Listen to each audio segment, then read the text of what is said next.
Super পাওয়ারকে হাঁটু গেড়ে বসালো Iran. পশ্চিম এশিয়ায় যুক্তরাষ্ট্রের সমস্ত সামরিক ছক আর শতাব্দীর সেরা প্রতিরক্ষা প্রযুক্তিকে চূর্ণ বিচূর্ণ করে দিয়েছে Islamic Revolutionary Guard Corps IRGC।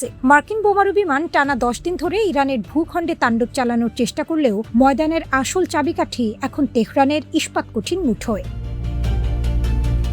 যে পেন্টাগন বিশ্বকে দেখাতো তাদের প্রযুক্তির অহংকার, সেই পেন্টাগনের চোখ আজ অন্ধ। ইরান প্রমাণ করে দিয়েছে যে জলসীমায় ইরানের পতাকা ওড়ে সেখানে আমেরিকার নিয়ম চলে না।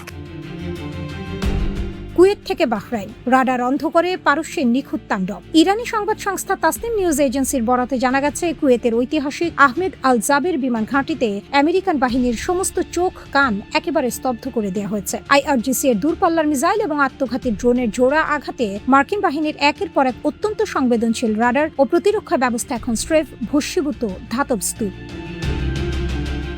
আর্লি ওয়ার্নিং ও FPS-17 রাডার, দূর থেকে শত্রুর উপস্থিতি শনাক্ত করার পেন্টাগনের প্রধান নেটওয়ার্ক গুড়িয়ে দেওয়া হয়েছে। প্যাট্রিয়ট এয়ার ডিফেন্স ও মিসাইল ডিফেন্স রাডার, পেন্টাগনের তথাকথিত অভেদ্য প্যাট্রিয়ট মিসাইল ডিফেন্স সিস্টেমকে এক পলকেই অকেজো করে দিয়েছে ইরানের ড্রোন বহর। স্যাটেলাইট কমিউনিকেশন সিস্টেম, ওয়াশিংটনের সাথে কুয়েত ঘাঁটির সরাসরি যোগাযোগের উপগ্রহ ব্যবস্থা এখন বিচ্ছিন্ন। মার্কিন বাহিনীর রাডার ক্লিয়ারিং বা অন্ধকরণ অপারেশন সম্পন্ন করার পরই বাহরাইন ও কুয়েতে থাকা ওয়াশিংটনের সামরিক কেন্দ্রগুলোর উপর নেমে এসেছে আরও ভয়াবহ মিসাইল বৃষ্টি।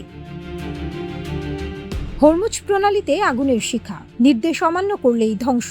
যে আন্তর্জাতিক জলপথ দিয়ে বিশ্বের মোট জ্বালানি সরবরাহের 1/5 পরিবাহিত হয়, সেই হরমুজ প্রণালীতে এখন শেষ কথা বলছে ইরান। তেহরানের দেয়া কঠোর নৌ নির্দেশনা বা শিপিং গাইডলাইন উপেক্ষা করে পারস্য উপসাগরে প্রবেশের অপরাধে দুটি বিশাল তেলবাহী ট্যাঙ্কারে সরাসরি আঘাত হেনাচ্ছে ইরানি বাহিনী। মুহূর্তের মধ্যেই সেই দৈত্যাকার জাহাজে দাউ দাউ করে আগুন জ্বলে ওঠে। ওয়াশিংটনের যুদ্ধ জাহাজগুলো অদূরে দাঁড়িয়ে দাঁড়িয়ে দেখা ছাড়া আর কিছুই করতে পারেনি।